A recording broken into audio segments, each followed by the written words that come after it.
शान्ति होइन तर तरवार। मत्ती 10 अध्यायको 34देखि 36। के येशूले साँच्चै भन्नुभएको थियो कि उहाँ शान्ति ल्याउन होइन तर तरवार चलाउन आउनु भएको हो? अचम्म लाग्छ, विशेष गरी जसलाई हामी शान्तिको राजकुमार भन्दछौँ उहाँबाट नै यस्तो कुरा सुन्दा।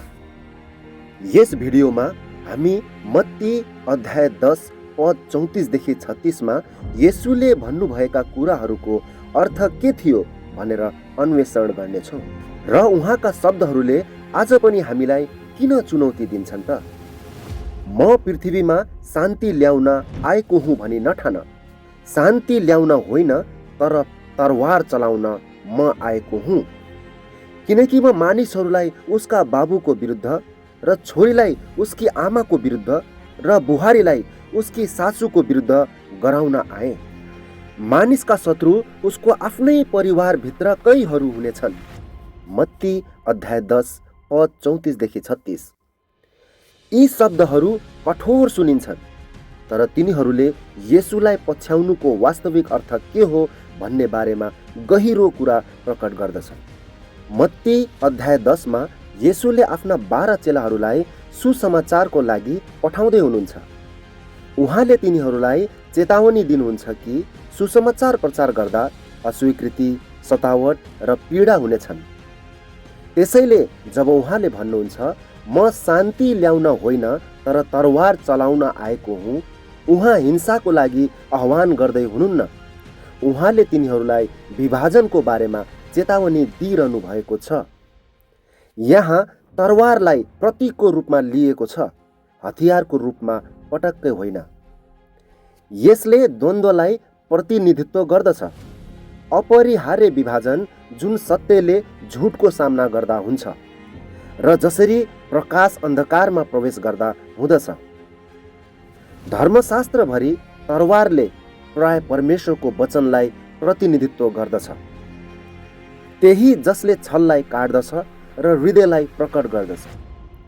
हिब्रू 4 अध्यायको 12 पदले भन्दछ, किनकि परमेश्वरको वचन जीवित र क्रियाशील हुन्छ र कुनै पनि 2 धारे तरवार भन्दा बढी धारिलो हुन्छ। त्यसैले येशूले ल्याउनु हुने तरवार सत्यको तरवार हो, एउटा सत्य जसले मानिसहरूलाई उहाँ प्रतिको प्रतिक्रियाद्वारा विभाजित गर्दछ। कसैले विश्वासका साथ उहाँका सन्देश स्वीकार गर्दछन् भने कतिले शत्रुताका साथ यसलाई अस्वीकार पनि गर्दछन्। यही नै हो तरवार। त्यसपछि येशूले मिका 7 अध्यायको 6 पदबाट उद्धृत गर्नुहुन्छ, मानिसका शत्रुहरू उसको आफ्नै घरका सदस्यहरू हुनेछन्। उहाँ भनिरहनु भएको छ कि विश्वासको कारणले पारिवारिक सम्बन्धहरू पनि टुट्न सक्छन्। प्रथम शताब्दीमा येशूलाई मसीहको रूपमा स्वीकार गर्ने यहुदी विश्वासीहरूलाई प्राय तिनीहरूको सभाघरहरूबाट निकालिन्थ्यो वा तिनीहरूका परिवारले पनि अस्वीकार गर्दथे। र आज पनि यो हुन्छ। केही देशहरूमा येशूलाई पछ्याउनु भनेको आफ्नो परिवार, आफ्नो जागिर वा आफ्नो जीवन पनि गुमाउनु हो। संसारभरका धेरै विश्वासीहरूका लागि यी पदहरू रूपक होइनन्, तिनीहरू दैनिक वास्तविकता हुन्। तर के येशू शान्तिका राजकुमार हुनुहुन्न र? हो, उहाँ हुनुहुन्छ, तर उहाँको शान्ति संसारले दिने जस्तो चाहिँ होइन। यूहन्ना 14 अध्यायको 27 पदमा येशूले भन्नुभयो, म आफ्नो शान्ति तिमीहरूलाई दिन्छु, संसारले दिए जस्तो म तिमीहरूलाई दिँदिन। यसबाट स्पष्ट हुन्छ कि उहाँले शान्ति ल्याउनुहुन्छ, तर त्यो शान्तिले प्राय संसारसँग द्वन्द्व निम्त्याउँदछ। सत्य र धार्मिकता बिना साँचो शान्ति रहनै सक्दैन। र जब येशूले कपट, पाप वा अन्यायको पर्दाफास गर्नुहुन्छ, त्यो सत्यले सधैँ विरोधलाई उत्तेजित गर्दछ। धार्मिक कट्टरपन्थीको घरमा बस्ने एक युवकको बारेमा सोच्नुहोस्, जसले ख्रिस्टलाई आफ्नो जीवन दिन्छ र उसको परिवारले उसलाई घरबाट बाहिर निकाल्छ। वा एक क्रिस्चियन महिला जसले आफ्नो कार्यस्थलमा भ्रष्टाचारलाई अस्वीकार गर्छिन् र यसको लागि तिनको मजाक बनाइन्छ। अथवा त्यस्तो विश्वासी जसले बदला लिनुको सट्टा क्षमा गर्ने निर्णय गर्छ र कमजोर भनेर खिल्ली उडाइन्छ। यी येशूले भन्नुभएको तरवारका आधुनिक प्रतिध्वनिहरू हुन्। हिंसाद्वारा होइन तर विश्वासले गर्दा हुने विभाजन। यस खण्डको ठिक पछि पद 37मा येशू भन्नुहुन्छ, जसले मलाई भन्दा बढी आफ्ना बुवा वा आमालाई प्रेम गर्दछ त्यो मेरो योग्यको हुँदैन। उहाँले हामीलाई हाम्रा परिवारहरूलाई घृणा गर्न भनिरहनु भएको छैन। उहाँ हाम्रो हृदयमा पहिलो स्थान मागिरहनु भएको छ। ख्रीष्टमा विश्वासले पूर्ण वफादारीको माग गर्दछ। तब यसले गर्दा हामीलाई सान्त्वना, प्रतिष्ठा वा अनुमोदनको मूल्य चुकाउनु पर्छ। डाइट्रिक बोनहोफरले यो कुरा राम्रोसँग भनेका छन्।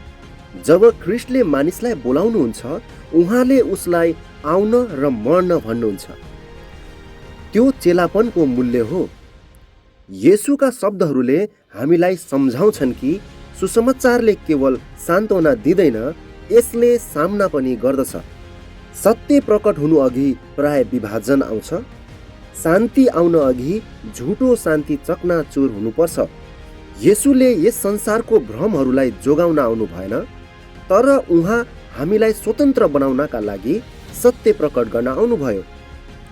त्यसैले जब येशू भन्नुहुन्छ, म शान्ति ल्याउन होइन तर तरवार चलाउन आएको हुँ, यसको अर्थ उहाँले संसारलाई धम्की दिनु भएको होइन तर उसलाई जगाउनु भएको हो। ख्रीष्टको तरवार स्टिलले बनेको होइन तर आत्मा र सत्यता हो। यसले झुटलाई काट्छ, घाउहरू निको पार्छ र हामीलाई वास्तविक शान्तिमा डोर्याउँछ, जुन चाहिँ परमेश्वरसँगको शान्ति हो। उहाँलाई पछ्याउँदा हामीलाई अरूहरूबाट अलग हुनु पर्ला, तर यसले हामीलाई धेरै ठुलो कुरामा पनि जोड्दछ, उहाँको अनन्त राज्यमा। सुसमाचारले एकताबद्ध गराउनु भन्दा पहिले विभाजन गराउँछ। यसले निको गर्नु भन्दा पहिले घाउ दिन्छ। यसले हामीलाई सान्त्वनाबाट बाहिर सत्यमा बोलाउँछ। र मित्रहरू, यही नै हो मत्ती 10 अध्यायको 34 देखि 36 को अर्थ। धन्यवाद।